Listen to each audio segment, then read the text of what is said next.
Hello, I'm Dr. Anthony Wheeler, and I'm telling you everything that you need to know about pathology. Now let's take a look at this CT scan here. You recognize the organs that the arrows are pointing to? Now if you look closer, would you say those arrows are pointing to normal anatomy or abnormal findings?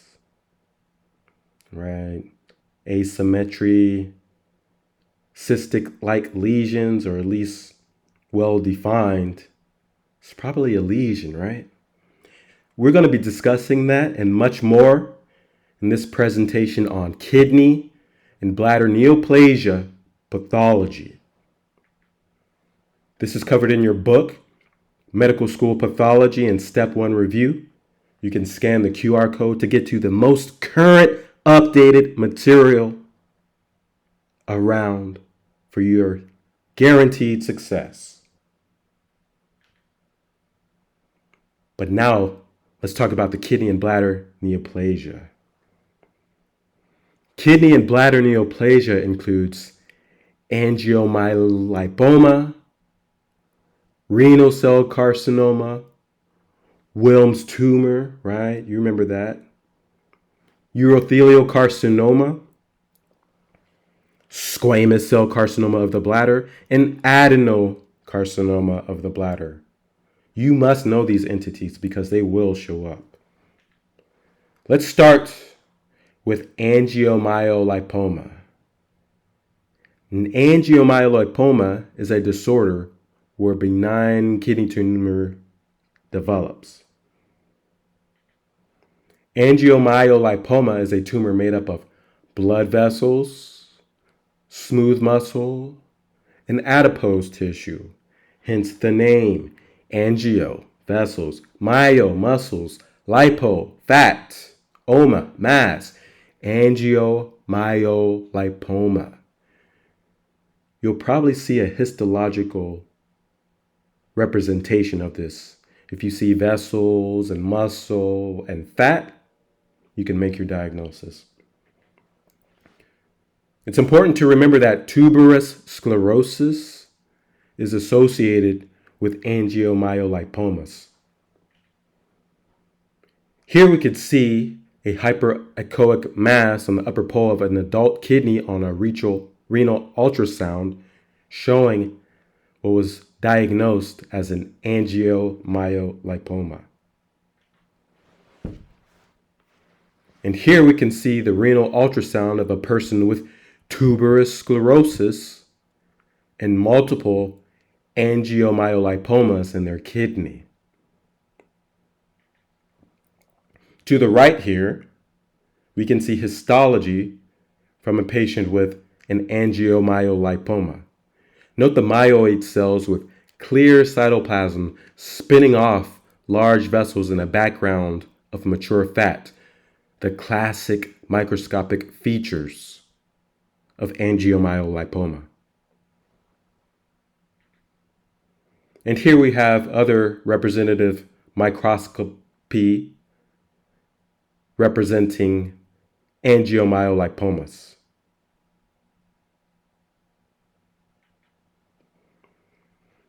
Now, renal cell carcinoma.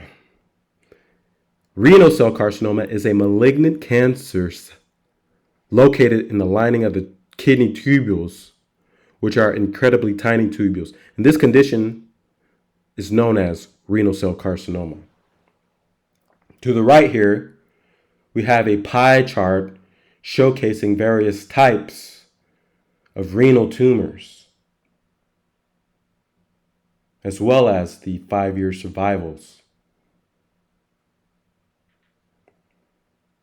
Symptoms of renal cell carcinomas include hematuria, palpable mass, flank pain, fever, weight loss, and paraneoplastic issues. To the right here, we actually have a left renal tumor and inferior vena cava thrombus from a patient who had their kidney removed due to having renal cell carcinoma. Rarely, renal cell carcinoma may present with a left-sided varicocele. The left spermatic vein cannot drain properly due to a potential cancer in the left renal vein, which is what causes that varicocele. Right-sided varicocele is not seen because the right spermatic vein empties straight into the inferior vena cava. So be aware of that because it may show up on a clinical vignette to test your anatomy as well as for the condition.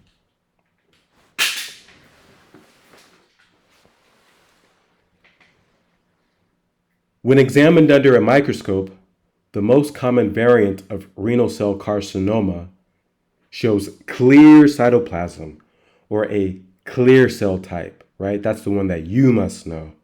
Clear cell type. Loss of the tumor suppressor gene VHL, von Hippel-Lindau, causes an increase in the growth promoting hormone IGF-1 and the transcription factor HIF, which in turn causes an increase in the growth hormones VEGF and PDGF.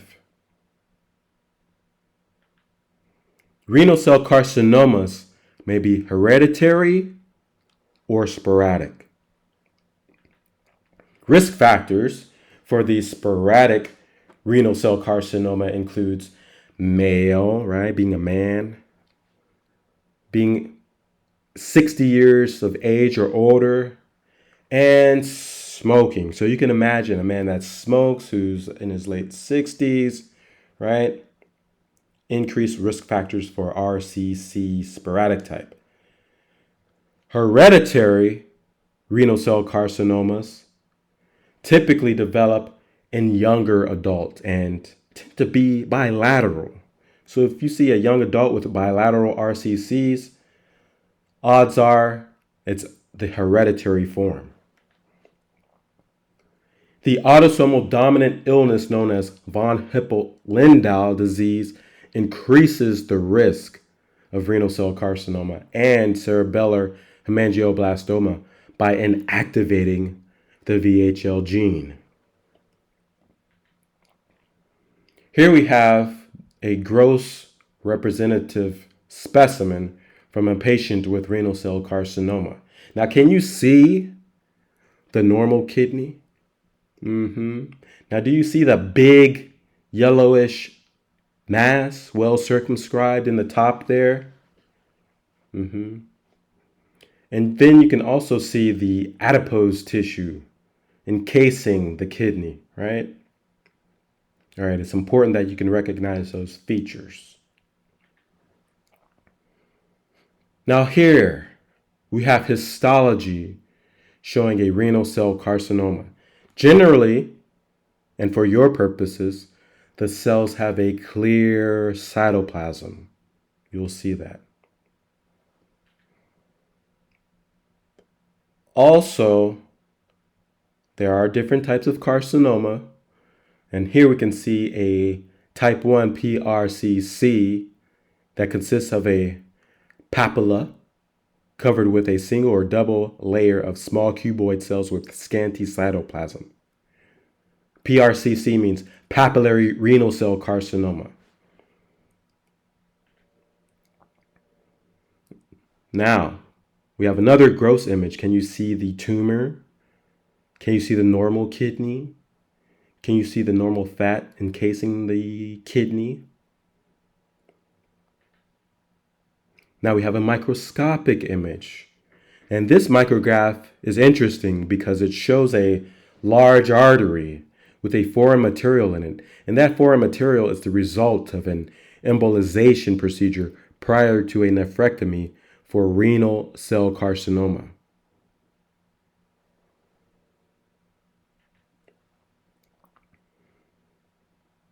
Now here we have microscopy, which you will probably see showcasing a high magnification micrograph from a patient with clear cell renal cell carcinoma.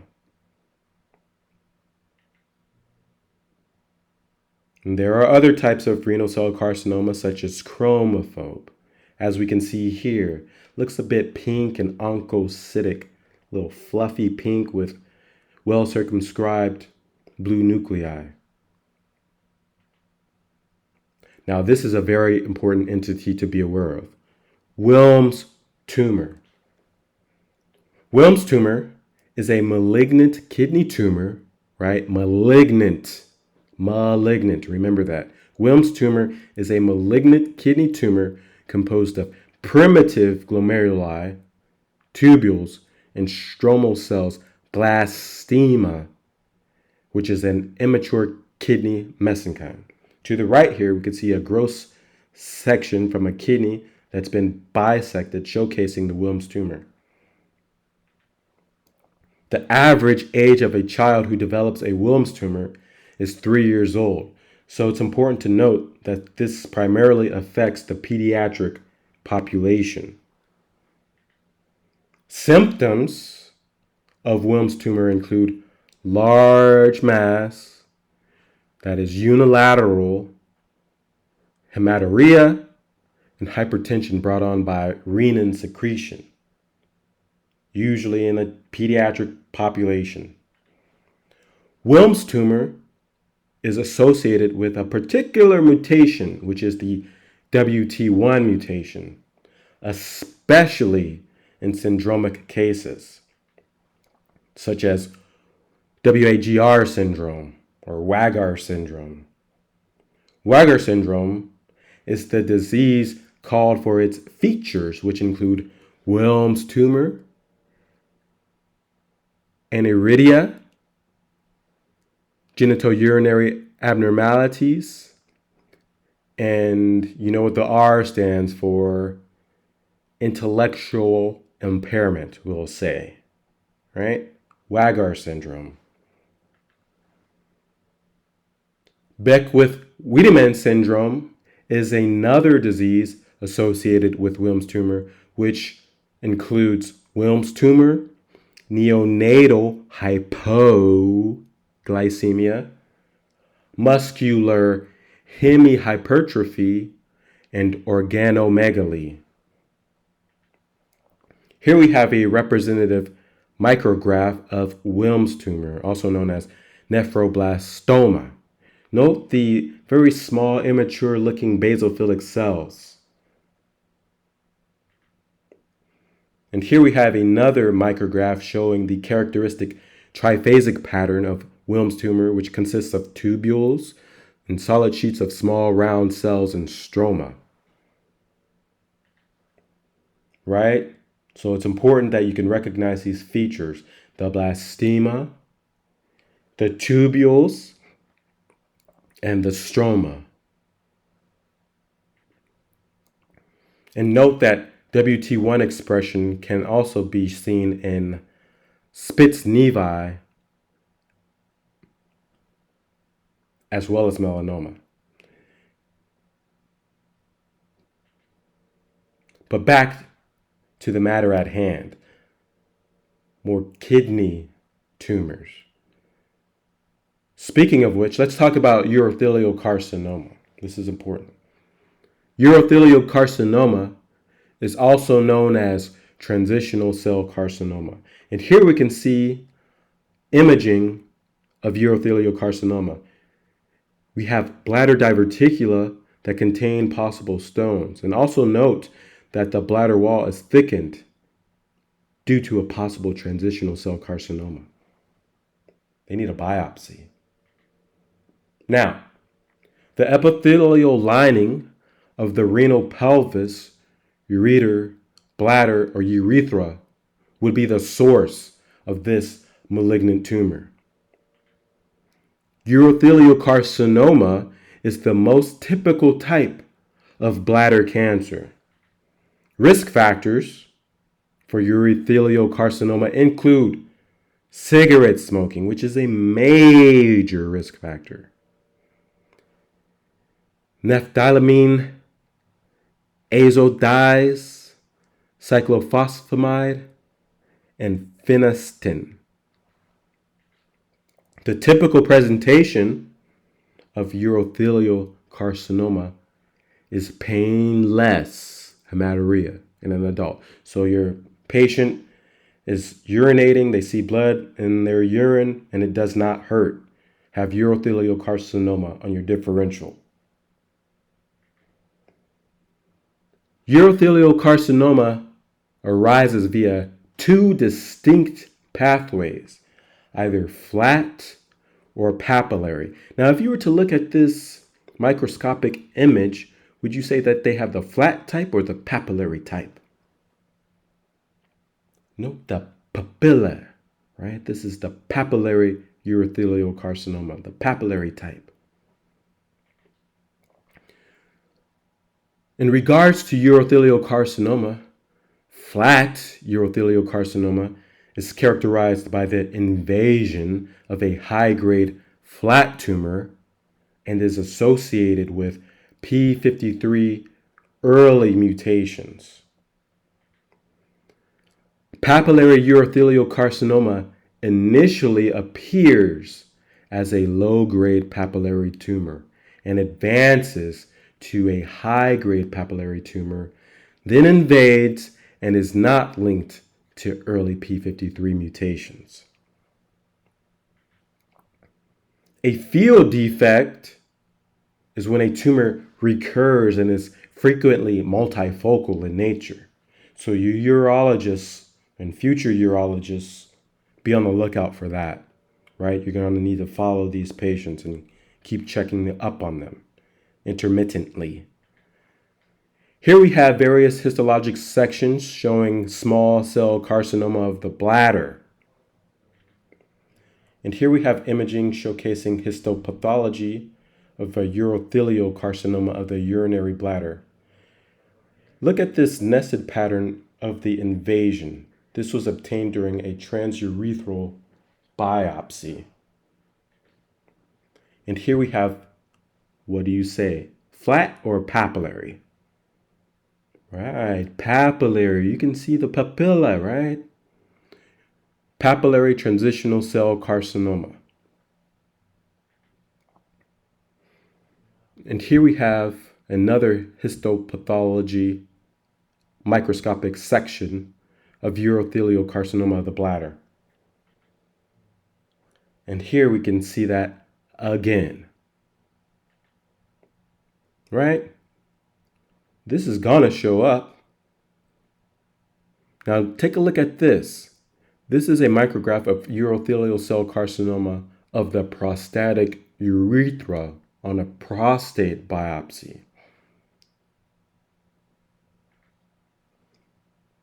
And here we have urothelial tumor, specifically in A, the papillary urothelial neoplasm of low malignant potential, pun lump, right?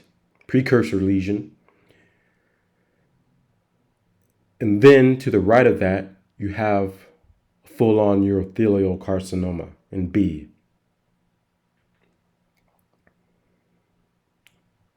And if you'd like, for the MD PhDs out there, you can pause and read this, but I'll spare the rest of you and move on to more high-yield material, such as this H&E showcasing high-grade urothelial carcinoma with squamous differentiation. And note that the IHC shows that the tumor cells are positive for GCSF. They're stained brown. And here are other various representations of urothelial carcinomas at the microscopic level. And here we have H&E of the papillary urothelial carcinoma. So you should have no excuse not to be able to recognize this very commonly tested entity when it shows up. Note the papilla. Now let's talk about squamous cell carcinoma of the bladder. This is the second most prevalent type of bladder cancer. Note the intercellular bridges, the keratinization, and the abundant eosinophilic cytoplasm in squamous cell carcinoma of the bladder. These are key features that you should be able to recognize. Squamous cell carcinoma of the bladder is characterized by abnormal accelerated squamous cell proliferation. And the normal bladder surface is not coated with squamous epithelium. Hence, this cancer develops against a backdrop of squamous metaplasia. Symptoms of squamous cell carcinoma of the bladder include chronic cystitis in older women, infection with schistosoma hematobium, especially in Egyptian males, and persistent nephrolithiasis. Now let's talk about adenocarcinoma of the bladder. Adenocarcinoma of the bladder is a unique type of bladder cancer due to malignant glandular cells. To the right here, we can see imaging from a patient with adenocarcinoma of the bladder. Adenocarcinoma of the bladder may arise from cystitis glandularis or extrophy. Cystitis glandularis is associated with a urachal remnant and causes adenocarcinoma of the bladder that develops near the dome of the bladder, right? So remember your embryology, and remember, cystitis glandularis is associated with a urachal remnant. Extrophy, on the other hand, is a congenital failure to form the caudal portion of the anterior abdominal and bladder walls. All right. Hope that all makes sense. Let me know if you have any questions, any comments, or any concerns. Keep up the good work. I'm rooting for you. I'm here to support you. I want to see you win. Until next time, take care.